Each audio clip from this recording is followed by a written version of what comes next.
Today, I wanted to talk about the Star Wars game that should have been made into a flagship series for all Star Wars games, and that is Star Wars: The Force Unleashed. While I understand Knights of the Old Republic and Shadows of the Empire are great games, I feel that to progress Star Wars into the games that fans would like to see, those Star Wars games must appeal to both the hardcore audiences and casual audiences. How does one make a game that has the same voice lines like, "I am your father," and "You don't know the power of the dark side," but then have it not be stale and repetitive to the hardcore audience while retaining its value with the casual audience? I think that if Star Wars: The Force Unleashed was permitted to be developed with larger quantities of time, care, and money, the sequel would have done much better. But due to the convoluted story and many recycled assets, it fell flat on its face. Good thing we aren't talking about the sequel though. Star Wars: The Force Unleashed has the player take the role of the Sith assassin known as Star Killer. But even before that, it gives players a taste of how powerful the dark side can be by controlling Darth Vader for an entire mission.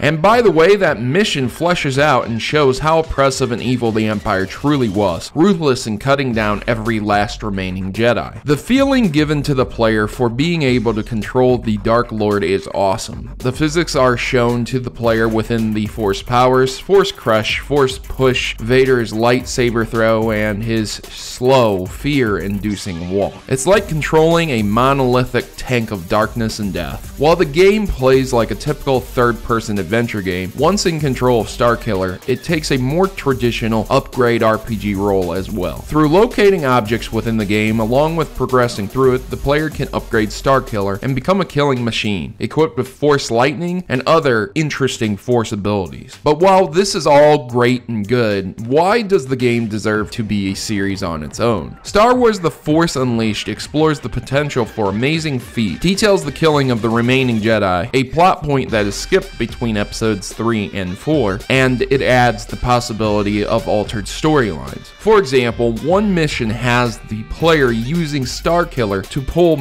a massive capital ship out of space and crush it to the ground. Not a quick time event, but actual gameplay. The ending is where things really get good though. Much like Fable, there is a choice for the light side or the dark side, and choosing each will show how the story connects to the movies. Spoiler alert, if you're going to play this game, go and play it now before having the ending spoiled for you. By choosing the light, senators like Bail Organa escape and form the Rebel Alliance. But if the dark side is chosen, the player kills Darth Vader and assumes the role of Lord Sidious's apprentice. But due to his severe injuries within the battle against the Emperor and Vader, he becomes a monstrous machine, just like Vader was, and ends up being a slave to Palpatine. This is where some of the DLC for the game picks up. Starkiller assumes the missions of Hoth, which is the intro to Episode 5, and returns to the intro of Episode 6 as well. In each of these missions, the player is tasked with destroying the rebellion single-handedly, turning Luke to the dark side, killing Obi-Wan Kenobi, and Boba Fett, among other things. People absolutely love what-if scenarios that are fairly plausible, and this is no exception. But this isn't a game review, just a summary of some of the greater things available within this game. Now, why couldn't we see Obi-Wan's adventures after Episode 3? Why couldn't we see Vader hunting the Jedi between Episode 3 and 4, and be able to control them within this gaming style? What about lesser-known Jedi, like Kit Fisto, Plo Koon, Barriss Offee? Why couldn't we have controlled Count Dooku during Episode 2, fight against Yoda, or General Grievous, and chose to turn against Sidious with Dooku and overthrow him, effectively ending the war and altering the events in an epic what-if scenario? And there is a game just like that, but it's an iOS and Android game called Star Wars Heroes, which allows you to unlock multiple characters from the Star Wars universe, Jedi, Sith Lords, and everything in between. But it's just a mobile phone game, and it's in the style of a turn-based RPG with pay-to-win mechanics. And while the paywall isn't that bad on this particular game, compared to a full, complete package of The Force Unleashed, where instead of telling a character to use an attack, you are controlling that said character personally, dodging attacks, and using the Force to progress their missions. Again, while I think there are some great Star Wars games, I absolutely think playing as Kylo Ren in a Star Wars game similar to The Force Unleashed would be awesome and probably would appeal to casual players. And when the casual fan base are selling millions of games, then sequels are made, instead of franchises being chopped up and sold to the highest bidder.